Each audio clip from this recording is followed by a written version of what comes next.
Hey everyone, so I just wanted to quickly show you how we work with or how to put in student support plans in ClevR and how to work with it. So basically you would start by going to the Sunwest Homeschool Division page. This is the easiest way to log in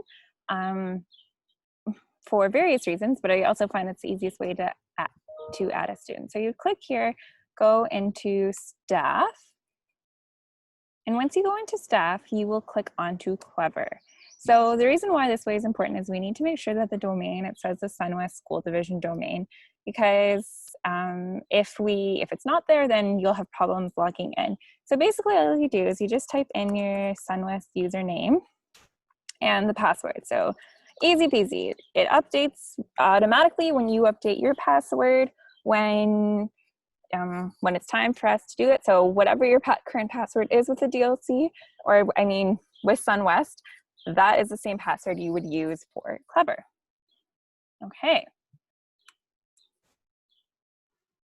So then basically from here, you would see the 210 student support plan. So when you first log in, you'll see a tab. Make sure you click the 210 student support plan. I can't show you how to do that due for confidentiality purposes and students' names, but you would basically want to make sure that it says the 210 support plan. So then from here to add students, what you would do is you would go here and then you would type in your current student's last name. So for example, let's say if I use the name Joe. Okay, so I'll click search here. All right, so we don't have a Joe with the last name, but basically what you would do is the student's name that you want to add would appear. Then you would click on the box, you would click on the box here and then would click add. Okay, so it doesn't work because there's no student Joe, but I'll show you with a different student or with a blank name on where to go from there. Okay, so once you click add student, this information will appear. So you want to type in their age, the school year, the grade placement. If it's a student who's received support plans in the past, this information should all be updated. Then from here, you'd click on assessment. So if this is a new student to the DLC or a student that's received a lot of adaptations in the past, if it's a new student, you would have to fill this in yourself. So typically you would go to the CUME folder and would type in you would type in recommendations from the SL, Ed Psych, OT, or PT report if there are reports in there.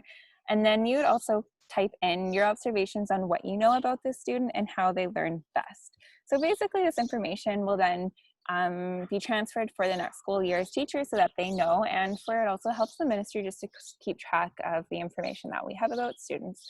Then from here, the important section is recording adaptations. So we just want to add what adaptations you use. So for example, like let's just say you can backdate it. So if you have let's just say you did an adaptation in March 2020.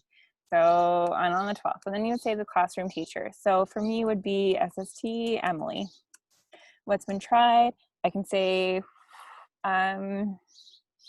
extra exam time. Is it working? Well, based on that, on how the student performs on the exam, you can document it, yes or no, challenges or barriers. Maybe proctoring is a challenge. So if proctoring is a challenge or such, and it has to the teacher do the exam, make notes about that, and then just some future plans. So what are some next steps you're thinking from the student? From there, you can also just make notes of what current instruction material that they need help with.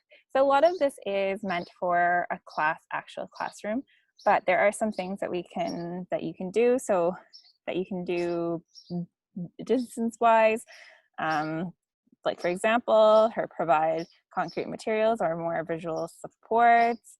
Manipulatives, of course, are a little bit hard, or providing overview for a reading assignment. So different adaptations that you use. I'm sure a lot of you use these already, because a lot of this is just simply good teaching practices, but it's just something as well for us to help keep in mind. From here, you can add then like creating test visuals or diagrams to remember concepts. So just different things that you use to help them prepare for tests or different study materials. Social skills, positive behavior supports, and student contribution. I really wouldn't worry too much about filling in that information because a lot of it we can't really assess at a distance. Maybe for student contribution for success, maybe just some things that the student knows at themselves, you can add that. However, you can also add that too in this section here. So anyway, that's a quick overview of ClevR. Of course, if you have any questions, Cora and I are always here to help you, but that's just a quick rundown version. And yeah, so if you can, hopefully this video has been helpful, and if you can get this in to us as soon as possible, that would be great. Thank you.